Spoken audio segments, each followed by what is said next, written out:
Have you ever looked around and noticed how some people seem to navigate the financial world with like remarkable ease, building wealth almost effortlessly? Yeah.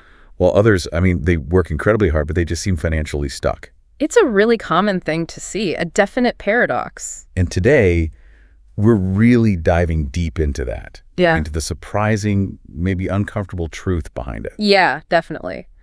Because the truly wealthy, they're operating from a different kind of financial playbook, one that's often kept out of plain sight. It's not always about just earning more, it's often about strategically avoiding certain pitfalls. Okay.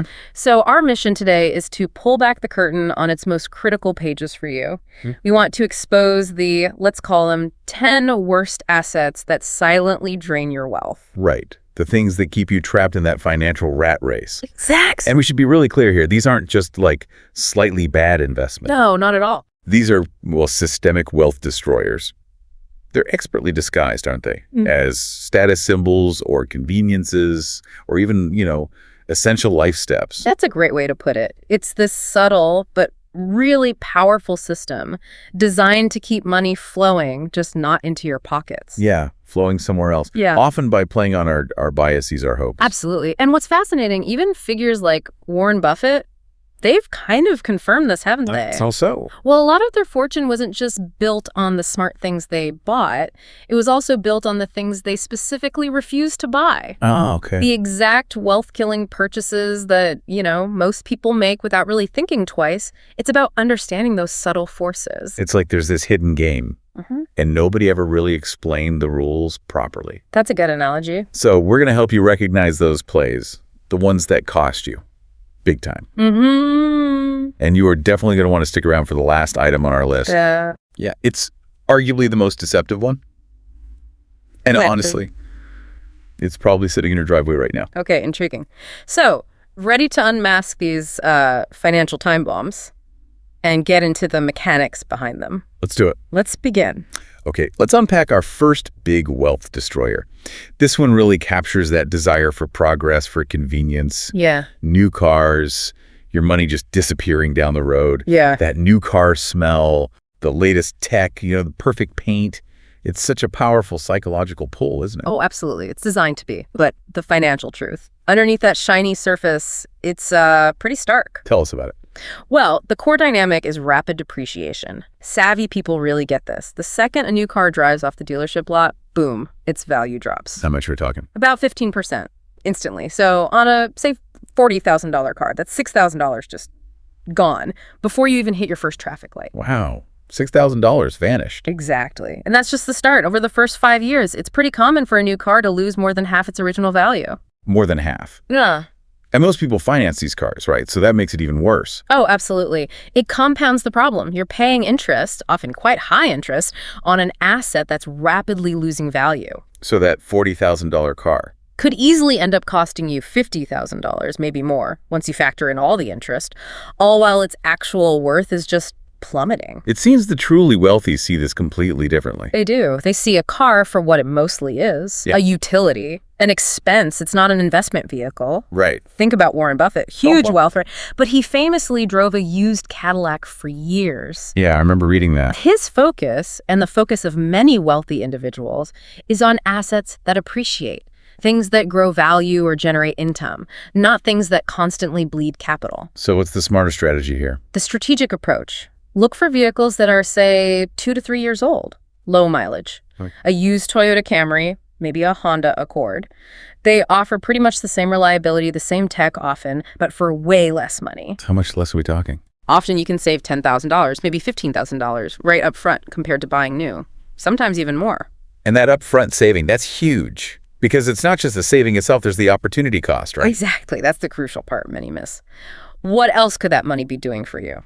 So that $40,000 you didn't spend on a new car. Right. If you invested that, say, in a broad market ETF, like an S&P 500 index fund, assuming historical average returns, It grows significantly. potentially to over $186,000 in 20 years, that's the power of compounding working for you, not against you. $186,000 versus that new car smell.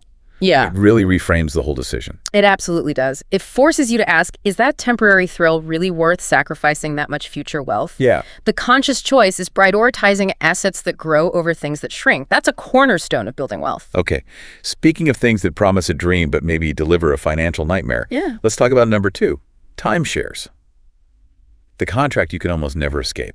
Yes. Yeah. Timeshares. The appeal is obvious, right? Owning your own little slice of paradise for vacation every year. It sounds idyllic, but the reality is often far from it. Timeshares are probably one of the most financially restrictive things people sign up for. How so? Well, first, there's usually a big upfront payment, often $20,000, maybe more, and that value, it evaporates almost immediately. It's not like real estate. Okay, so it's not really an asset in the traditional sense? Not really. But the real trap, that's the ongoing annual maintenance fees. The hidden costs. Exactly. They might start around $800, but they quickly climb, easily hitting $2,000 or more per year. And they always go up over time. Regardless of whether you actually use the timeshare that year. Correct. Doesn't matter if you go or not. You're locked into paying those fees forever, essentially. It's a perpetual financial obligation. And getting out, is that even possible? It's incredibly difficult. The resale market is just flooded. Owners often find they have to sell for, well, pennies on the dollar, or worse. Or worse. Sometimes people literally have to pay a company just to take the contract off their hands. We heard about Robert from Miami. What happened with him? Bought a timeshare for $30,000. 5 years later, tried to sell it for $15,000. Couldn't get a single offer. Not one. Ouch. That really highlights the difference between like flexible enjoyment and this rigid, inescapable liability. Precisely. Financially smart people, they choose flexibility. They just book accommodations when they want to travel. Like using Airbnb or VRBO or just finding hotel deals. Exactly. That way they can go anywhere they want, stay in updated places, and crucially, they avoid any ongoing financial ties or ownership burdens. It's about accessing the experience, not owning the headache. That's it. Access over ownership, especially for something like a vacation spot you use maybe 1 week a year. The key question to ask yourself is, does this give me financial flexibility or does it lock me into something inflexible that limits my future? That flexibility versus restriction idea. Yeah. It definitely comes up with our third wealth killer too. Designer clothes and accessories buying status. The lure of luxury. There's this really strong cultural message, isn't there? Linking expensive brands, that $2,000 Louis Vuitton bag, the $10,000 Rolex with success. Oh, absolutely. It's everywhere. But what's the real story behind what those items often signal? Well, this is what we call the luxury paradox. It's fascinating. Many people who are outwardly projecting all this wealth through status symbols, paradoxically, they're often financially stressed, maybe even deep in debt. So they're trading real wealth for what? An illusion? Pretty much. A temporary, often very fragile illusion of prosperity. The whole system really taps into our deep-seated desire for social validation, for belonging. It's such a contrast when you look at people who are genuinely wealthy. It really is. Like Mark Zuckerberg and his plain gray t-shirts. Or Warren Buffett still living in the same fairly modest house he bought way back in 1958. Exactly. Their focus clearly isn't on looking rich. It's on accumulating and preserving assets that actually generate income or grow in value. They prioritize substance over appearance, what is versus what appears to be. Perfectly put. And the math behind this stuff is just relentless. How so? Okay, take a $500 pair of designer shoes. Nice to have, maybe. But if you took that $500 and invested it instead in something like a broad market ETF, say VTI, which historically averages around 8% annual return. What could that $500 become? Over 20 years, it could potentially grow to over $20,300. Wow, from $500. Yeah. Now, flip side. If you bought those shoes on a credit card, typical 18% interest, and didn't pay it off right away, the real cost could easily double, even triple. You end up creating compounding debt instead of compounding wealth. So what's the disciplined approach? Follow the assets first rule. Build a solid investment foundation before you start spending big on depreciating luxury items. Is there a rule of thumb? Like how much is too much? A pretty good guideline is this. If a luxury item costs more than, say, 1% of your total net worth, it's probably too soon to buy it. Okay, that's practical. And there are smarter ways to enjoy luxury too, right? High-end resale platforms like The Real Real or Vestiaire Collective, or even subscription models like Rent the Runway. So you get the look, the feel without the massive financial hit. Exactly. Enjoy the aesthetic without the full burden of ownership and depreciation. Buying an illusion that definitely connects to our next wealth destroyer. This one sells pure fantasy, the dream of instant riches. Yet Americans spend billions on it. Lottery and gambling, the tax on hope. Ah, the lottery. It seems almost universal, that little glimmer of hope, right? That maybe, just maybe, this ticket is the one. It is a powerful draw, but fundamentally, it's a system designed to pull money from people who, frankly, can least afford to lose it, all disguised as a shot at a better life. You call it a tax on hope? Pretty much. Lottery and gambling, functionally, they act like a disguised tax on hope. And the odds, well, they're just mind-bogglingly bad. How bad are we talking? You are statistically far more likely to be struck by lightning, about 1 in 500,000 chance, than you are to win the Powerball jackpot. That's like 1 in 292 million. 1 in 292 million. That's hard to even comprehend. It really is. And yet the average American spends around $400 a year on lottery tickets. It feels like maybe just a small amount, harmless fun. Individually, maybe, but consistently over time. It adds up, and the opportunity cost is huge. Okay, let's hear the math on that $400 a year. Right. That same $400, if you invested it monthly, say in a broad market index fund like VO for 30 years, assuming an average 8% return, that could grow to over $50,000. $50,000. From what seemed like small change spent on tickets. Exactly. We heard about Sarah from Ohio. She calculated she'd spent over $15,000 on tickets over 12 years. Her biggest win, $50. 15 grand down, $50 back. Ouch. Yeah, wealthy people generally, they just don't play these games. They don't waste money on microscopic chances. Their bets are different. Completely. They make calculated investments in businesses, in real estate, in the stock market.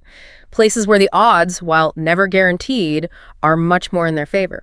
It's about long-term discipline, strategy, not just pure luck.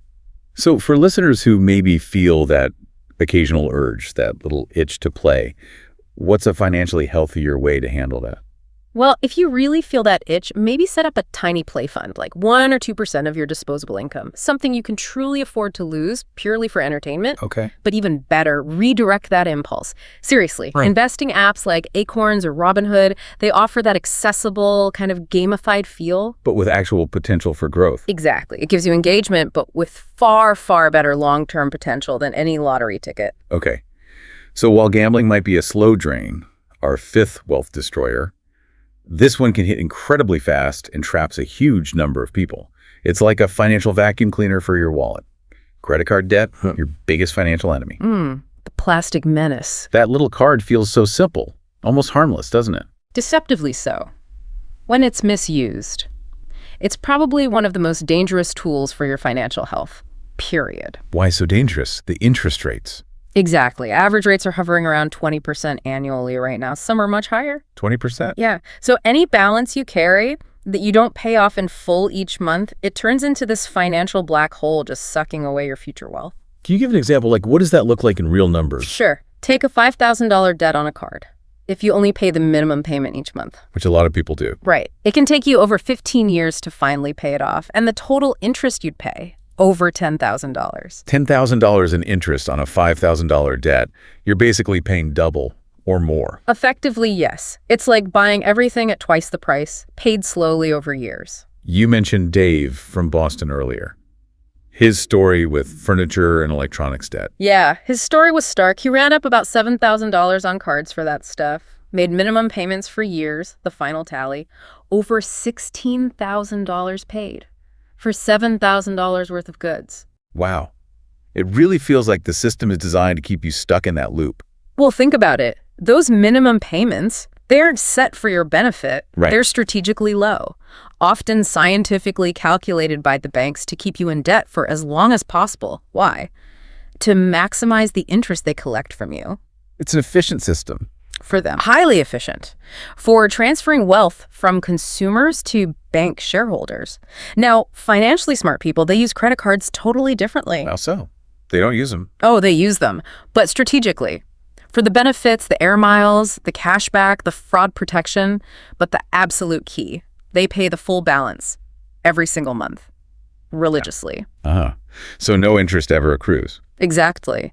That transforms the card from a potential debt trap into a powerful tool. You can actually make money using them, like getting 2% or more back on everything you buy if you never pay a dime in interest. Okay. So for someone who is caught in that debt trap right now, what's the best way out? The avalanche method is generally considered the most effective mathematically. How does that work? You list all your debts, highest interest rate to lowest. You make minimum payments on everything except the one with the highest interest rate. You throw every extra dollar you can find at that debt. Okay. Once that top one is paid off, you take all the money you were paying on it, the minimum plus the extra, and you add it to the payment for the next highest interest rate card. Creating a snowball effect. Exactly. A debt avalanche, really. It gains momentum.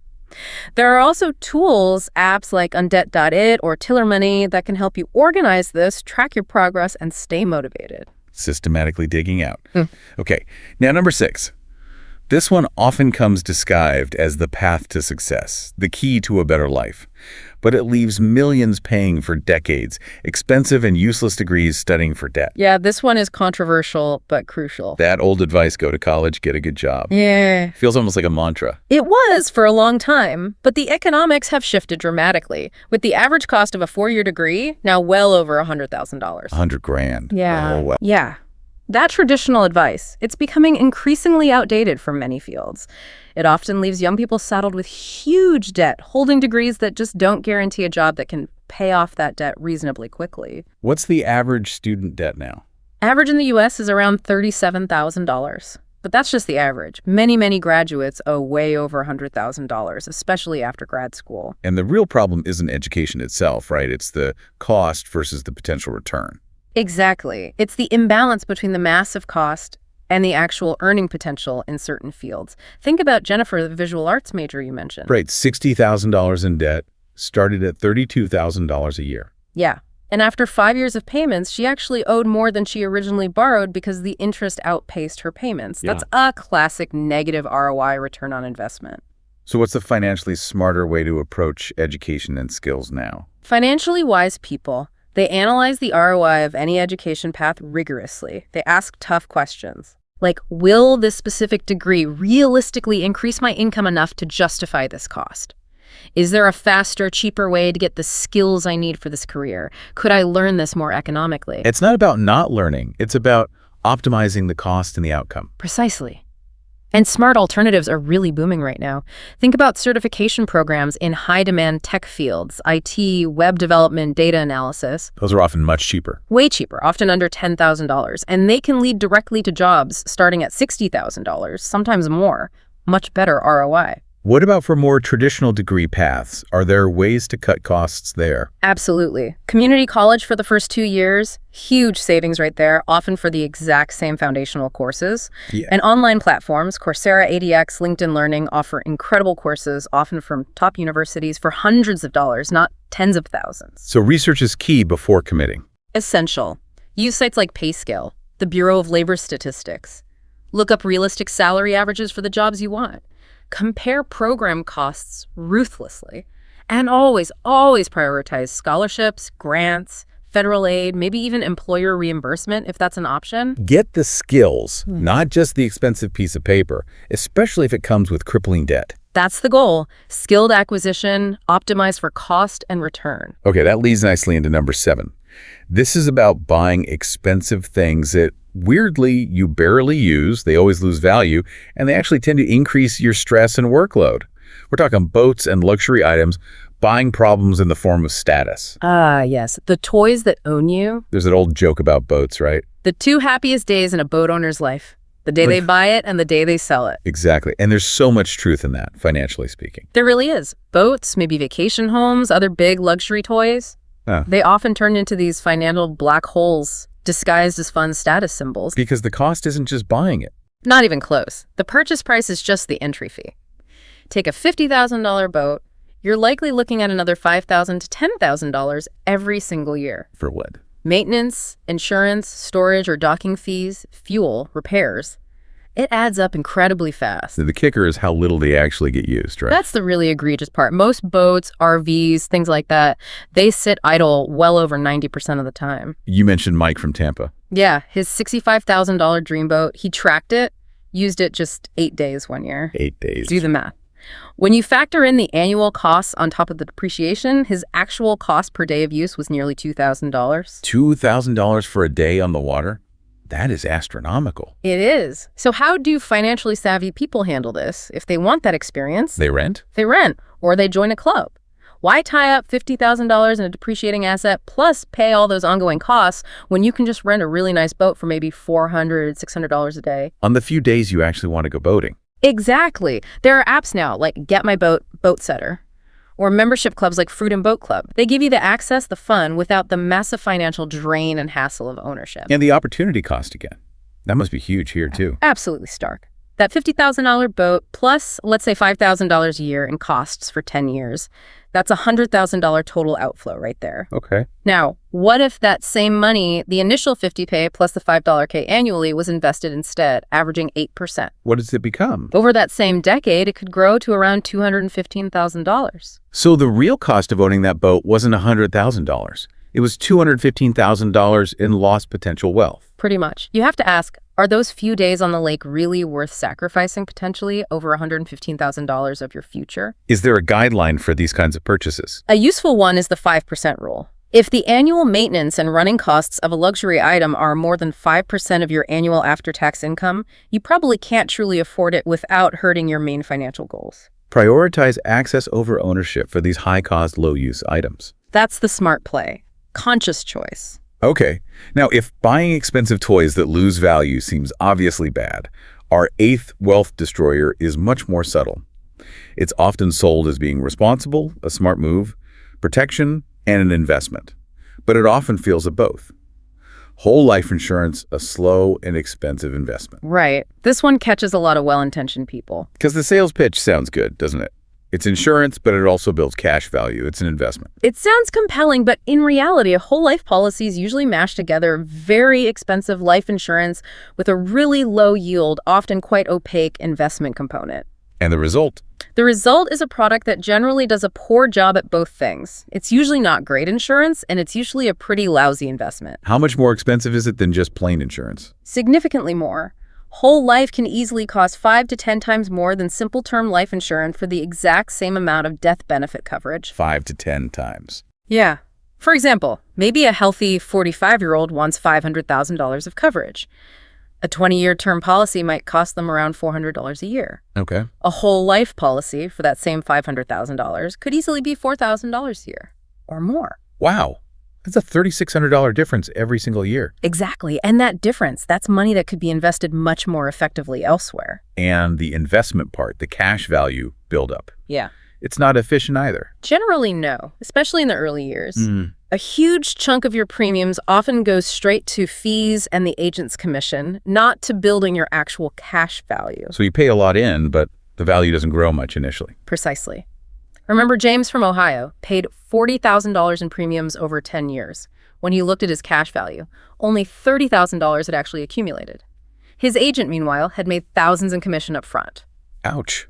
So what do the wealthy or financially savvy typically do for life insurance? They usually follow a much simpler, more efficient strategy. Buy term and invest the difference. Explain that. They buy inexpensive term life insurance, just pure protection, enough to cover their needs during the critical years, when kids are young or there's a mortgage. For them. And then they take the significant savings, that $3,600 difference in our example, and they invest it rigorously, usually in higher return, often tax-advantaged places like their 401k, an IRA, or just broad market index funds. Separating the insurance from the investment. Completely. Gets you the protection you need, much cheaper, and lets your investments grow much faster in vehicles actually designed for growth. What if someone listening already has a whole life policy and they're thinking, uh-oh, what can they do? There are options. You might be able to do a partial surrender to get some cash value out. You could take a policy loan against the value, or maybe do a tax-free 1035 exchange into a different, perhaps more efficient annuity or another insurance product. But who should they talk to about this? Not the agent who sold it to them. Preferably not, as they have a vested interest. The best advice usually comes from a fee-only financial planner, someone who charges for their time or advice, but doesn't earn commissions for selling you specific products. They can give unbiased guidance for your situation. Get objective advice. Okay, we've hit some big ones, but number 9, is something probably everyone listening deals with daily, maybe even right now. It's an expense that just keeps coming year after year, fueled by incredibly clever marketing. Expensive gadgets and constant upgrades, the endless race. Ah, the shiny new tech trap. That new iPhone, the latest laptop, it always feels like you need the newest thing, doesn't it? Better camera, faster chip. It absolutely feels that way. That's the marketing genius at work. But here's the strategic reality that the tech companies rely on you not focusing on. What's that? The actual difference in your day-to-day user experience between, say, this year's phone and last year's, it's often marginal. Rarely does it justify spending another $1,000 or more. But they make it seem essential. Of course. Companies like Apple, Samsung, they have absolutely perfected the art of perceived obsolescence. I mean, They don't actually need your current phone or laptop, which is probably working perfectly fine, to break down. They just need to convince you that it's suddenly no longer good enough.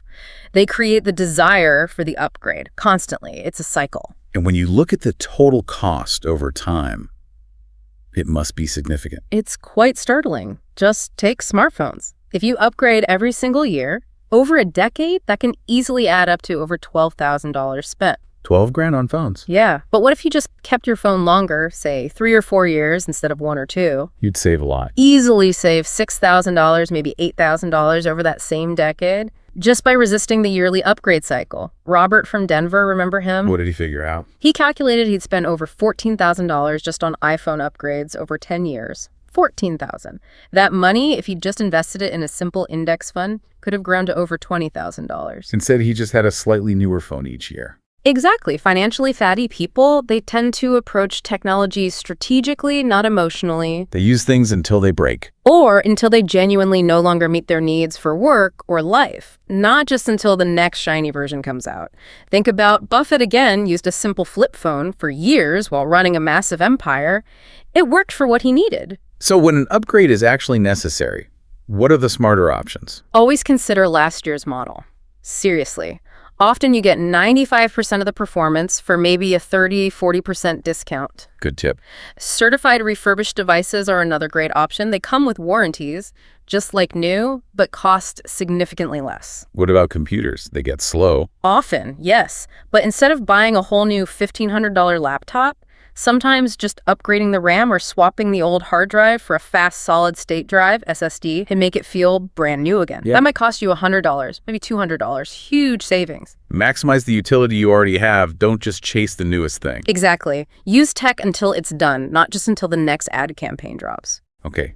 And now we've arrived at number 10, the final wealth destroyer, the one we teased right at the start. The one in the driveway. Or maybe not just the driveway. Well, this purchase is supposed to be maybe the happiest moment of your life. But for so many couples, it saddles them with crushing debt right from day one. Let's talk about how the wedding industry convinced us to spend fortunes on a single day. Expensive weddings one day, a lifetime of debt. The wedding industrial complex. It's powerful. The societal pressure is immense, isn't it? Your special day has to be perfect. Yeah. And perfect means expensive. It really is. And that pressure leads to the average wedding cost in the U.S. now being over $30,000. $30,000 for one day. For realistically a few hours of celebration. And the result, many couples start their married life already drowning in debt. They're essentially trading years of potential financial freedom and stability for one extravagant party. And the media just fuels this, right? Magazines, TV shows, social media. Yeah. It's all about the big, grand, costly affair. Completely. It implies that a meaningful wedding must be a costly spectacle, that love is measured in dollars spent on flowers and venues. But what does the actual research say? Does spending more lead to happier, longer marriages? That's the truly compelling part. Studies consistently show absolutely no correlation between how much you spend on the wedding and how happy or long-lasting the marriage is. No link at all. None. In fact, some research actually suggests the opposite. Couples who spend less on their weddings tend to have longer-lasting marriages. Maybe starting off without huge debt reduces stress. That makes sense. You mentioned Jennifer and Michael from Boston. They went a different route. They did. A fantastic example. They decided to have an intimate, meaningful ceremony that cost them about $5,000 total. Okay. And the $25,000 they didn't spend on a huge wedding. They used it as a down payment on their first house. Smart move. Very smart. Right. That property appreciates significantly in just 5 years. Their decision built wealth, rather than debt right at the start of their life together. So the real issue here, again, is that massive opportunity cost. Huge. Think about that average $30,000 wedding cost. If a couple invested that money instead, say at age 30, for retirement, assuming an average 8% annual return, by the time they reach age 65, that $30,000 could grow to over $450,000. $500,000. Yeah. Almost. Yeah. So the question really becomes, is it truly worth trading nearly $500,000 of your future financial security for, fancy napkins and a specific DJ for 6 hours? When you put it like that? Yeah. Wow. So financially intelligent couples are pushing back, redefining what an unforgettable wedding means. Absolutely. They're focusing on the meaning, on the experience with close friends and family, not just on the spectacle or the price tag. What are some practical ways people are cutting costs but still having amazing weddings? Lots of ways. Having the ceremony on a weekday instead of a Saturday can save a ton on venue costs. Using non-traditional venues, parks, museums, even a nice restaurant back room. Digital invitations instead of expensive paper ones. Embracing more minimalist but still beautiful decorations, focusing on good food and good company rather than, ice sculptures. These choices can easily cut the cost dramatically while keeping all the meaning and joy. So if someone is planning a wedding now, what's the golden rule financially? Establish your maximum budget first. Before you look at a single venue or dress, decide what you can comfortably afford to pay in cash without derailing your savings or retirement goals, and then stick to it. Don't borrow for the big day. Ideally, no. Use budgeting tools. Things like Zola or WeddingWire have great free resources. The goal should be starting your new life together on a foundation of financial strength, not a mountain of debt. Wow. Okay. We have really peeled back the layers on some pretty significant wealth destroyers today. We definitely have. It's so clear. These aren't just, isolated mistakes. They feel like powerful financial traps, often hiding in plain sight as necessities or status symbols. And they just subtly, consistently siphon off your financial future if you're not aware. But the good news is you, our listener, now have these crucial insights. You understand this hidden system of wealth drainage in a way that, frankly, most people never really grasp. That's right. While so many people are busy, maybe unconsciously buying the illusion of wealth, you now have the knowledge, the understanding to start consciously building the real thing, simply by recognizing and avoiding these carefully constructed financial pitfalls. Your future self is really counting on the strategic decisions you make today, starting now. So the big question to leave you with is this. Which of these wealth traps will you commit to identifying and eliminating first on your own financial journey?